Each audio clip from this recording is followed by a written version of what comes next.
बिस्मिल्लाहिर्रहमानिर्रहीम अस्सलाम वालेकुम। बेटा जी 7th क्लास की साइंस का यूनिट नंबर 1 हम पढ़ रहे हैं।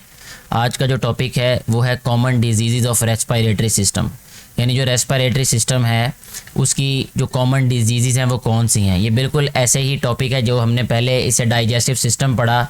डाइजेस्टिव सिस्टम के बाद फिर उन्होंने कॉमन डिजीज़ के बारे में हमें बताया, फिर हमने रेस्पिरेटरी सिस्टम के बारे में पढ़ा, अब वो उसकी कॉमन डिजीज़ के बारे में हमें बताएंगे। वीडियो को मज़ीद आगे बढ़ाने से पहले अगर आपने ये चैनल अभी तक सब्सक्राइब नहीं किया तो चैनल को सब्सक्राइब ज़रूर कर लिया करें और ताकि आपको हर वीडियो का नोटिफिकेशन मिल जाए, और इसको शेयर ज़रूर करें वीडियो को, ताकि ज़्यादा से ज़्यादा बेटे और बेटियों तक ये वीडियो पहुंच सके और उनको भी इससे फ़ायदा हो सके, जो कि इस वीडियो को बनाने का बुनियादी मकसद है। सबसे पहले हमें ये कहा जा रहा है कि some common disorders of respiratory system are, जो कॉमन डिसऑर्डर्स हैं या जो इश्यूज़ हैं, प्रॉब्लम्स हैं रेस्पिरेटरी सिस्टम के, सांस लेने के अमल तनफ़ुस के, वो हैं कॉमन कोल्ड। कॉमन कोल्ड बेटे कहते हैं नज़ला ज़ुकाम को। इन्फ्लुएंज़ा भी असल में नज़ला या ज़ुकाम होता है, लेकिन ये फ़ीवर के साथ होता है, यानी इसमें फ़ीवर भी होता है।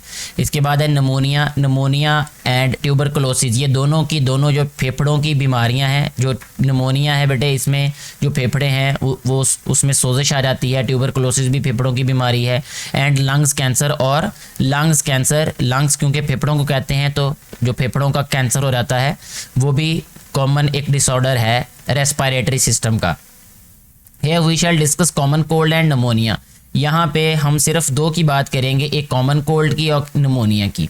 Common cold, the common cold is a common disorder of respiratory system. Common cold जो है ये एक कॉमन डिसऑर्डर है, आम एक मसला है, प्रॉब्लम है या इशू है रेस्पिरेटरी सिस्टम का। The virus of common cold है क्या, असल में कॉमन कोल्ड एक वायरस है। वायरस ऑफ कॉमन कोल्ड का जो वायरस होता है can spread from person to person. ये एक इंसान से दूसरे इंसान तक जो है वो फैल सकता है। बाय कफिंग, खांसने से, स्नीजिंग, छींकने से, और touching the things of common cold patient, या जिस इंसान को कॉमन कोल्ड है, ज़ुकाम है, अगर वो चीज़ों को छुएगा किसी को तो वो जो जर्म्स है वो ट्रांसफ़र हो जाएंगे, और कोई दूसरा इंसान अगर उन चीज़ों को छुएगा तो उसको भी फिर वो ज़ुकाम हो जाता है। जैसे आप लोगों ने आम ज़िंदगी में देखा होगा कि घर में किसी एक को ज़ुकाम हुआ हो तो जो उसके कॉन्टेक्ट में लोग होते हैं उनको भी फिर वो हो जाता है। Symptoms of common cold are sore throat.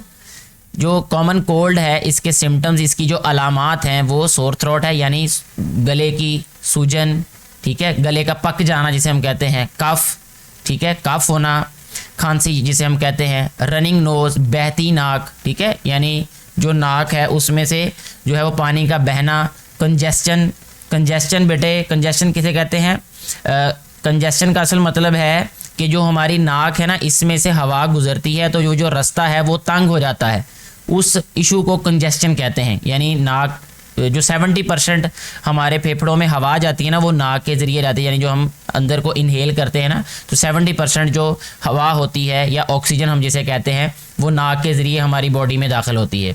लेकिन बाज़ दफ़ा ऐसा होता है कि वो जो रास्ता होता है वो ज़रा तंग हो जाता है।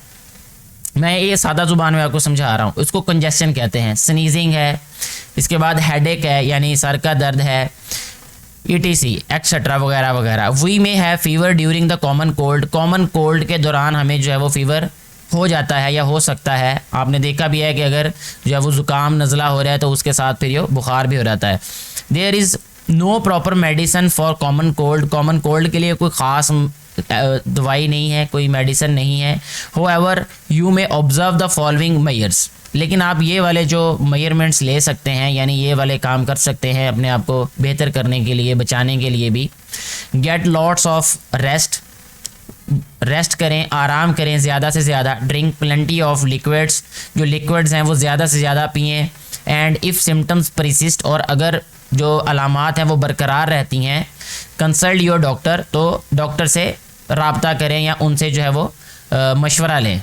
एक्सटेंड योर थिंकिंग, अपनी सोच को बढ़ाएं। इसमें ये पूछा गया है कि why does our voice become rough, हमारी जो आवाज़ है वो रफ क्यों हो जाती है। फैन वी गेट इन्फेक्शन, जब हमें इन्फेक्शन हो जाती है थ्रोट, गले में, और कैच कोल्ड या कोई सर्दी वगैरह लग जाती है। द मोमेंट्स एंड वाइब्रेशंस, ये मैंने इसका आंसर नीचे यहाँ पे पेस्ट किया हुआ है, आप इसको दोबारा देख भी लीजिएगा, यहाँ राइट भी कर लीजिएगा कि the movements and vibrations of those muscles called the vocal cords allow you to talk. यानी जो वोकल कॉर्ड्स हैं, ये हमने पढ़ा भी इस लेसन में कि जो वोकल कॉर्ड्स हैं उनकी वजह से जो है वो हमारी आवाज़ पैदा होती है।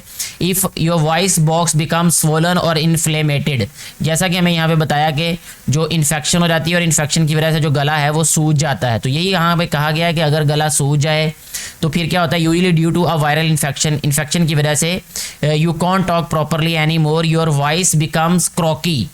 इस वजह से, क्योंकि जो वायरस होता है उसकी वजह से हमारा जो गला है वो स्वेलो कर लेता है, स्वेलो कर जाता है, यानी वो फूल जाता है, यानी वहाँ पे जो है वो इन्फ्लेमेट हो जाता है वो, या स्वेलो कर जाता है। बिकम्स क्रोकी एंड स्क्विकी, तो उसकी जो आवाज़ है वो खुरदरी सी हो जाती है। And you can not talk as loud as usual, हम उतनी ऊंची आवाज़ में बात नहीं कर सकते जितना आमतौर पे हम कर सकते होते हैं।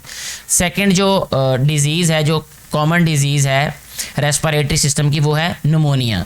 Pneumonia is an infection that effects the lungs. Pneumonia एक ऐसी बीमारी है बेटे, एक ऐसी इन्फेक्शन है जो कि हमारे फेफड़ों पर असर करती है। The lungs are made of small sacs, इसके बारे में हमने पहले भी पढ़ा कि जो लंग्स हैं, जो हमारे फेफड़े हैं, वो छोटे छोटे सैक से मिलकर बने हैं। ठीक है, तो सैक कहते हैं बेटे थैले को, ये पहले हम पढ़ चुके हैं। कॉल्ड एल्वोलाई, यानी जिन्हें हम एल्वोलाई कहते हैं, इसके बारे में भी हम पहले पढ़ चुके हैं टॉपिक्स में।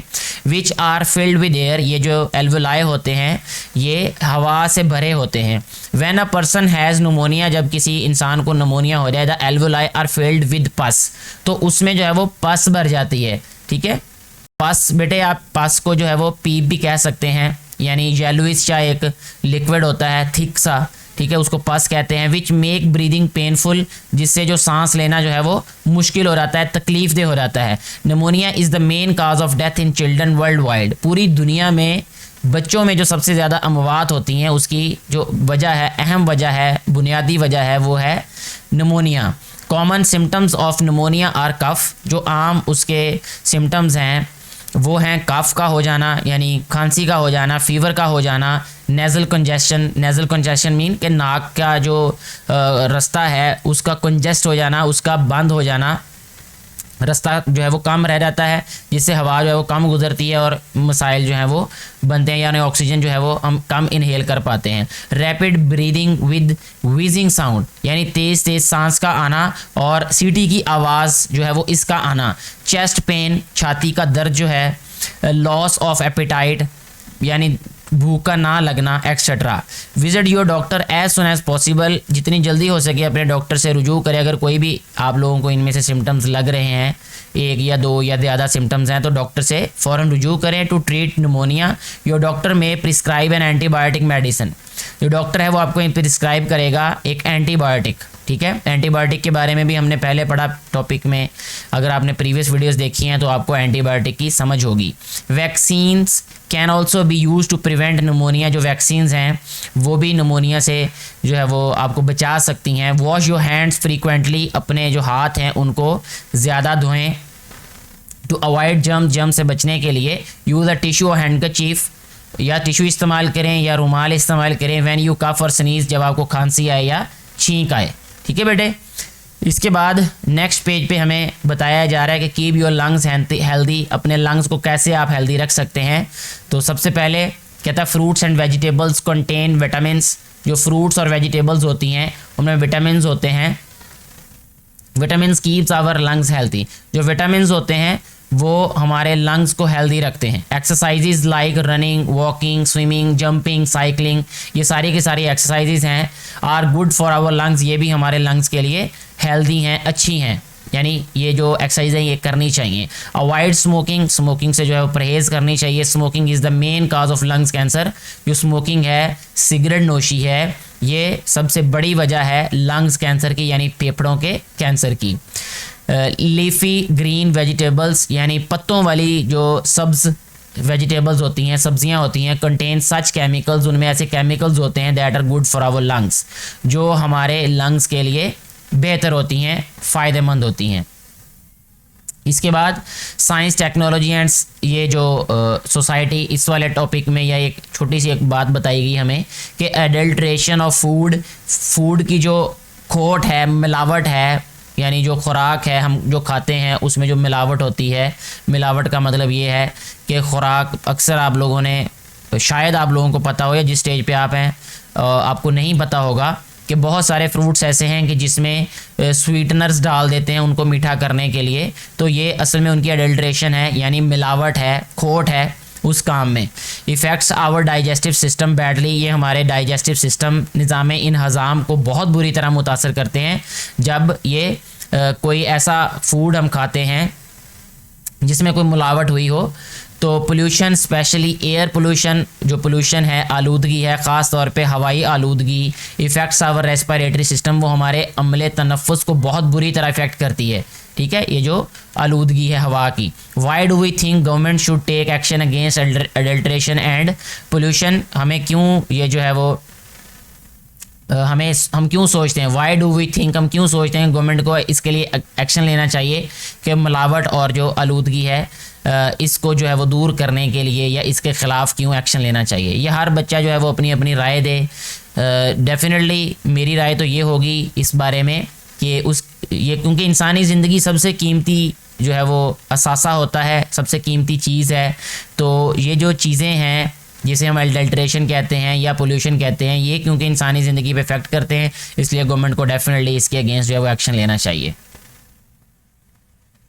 इसके साथ ही हमारा ये टॉपिक जो है वो ख़त्म हो जाता है, हमारा जो यूनिट है ये भी ख़त्म हो जाता है। इससे नेक्स्ट वीडियो में हम एक्सरसाइज को सॉल्व करेंगे। अगर यहाँ तक आपका कोई भी क्वेश्चन हो तो नीचे कमेंट करके पूछ सकते हैं। Thank you very much.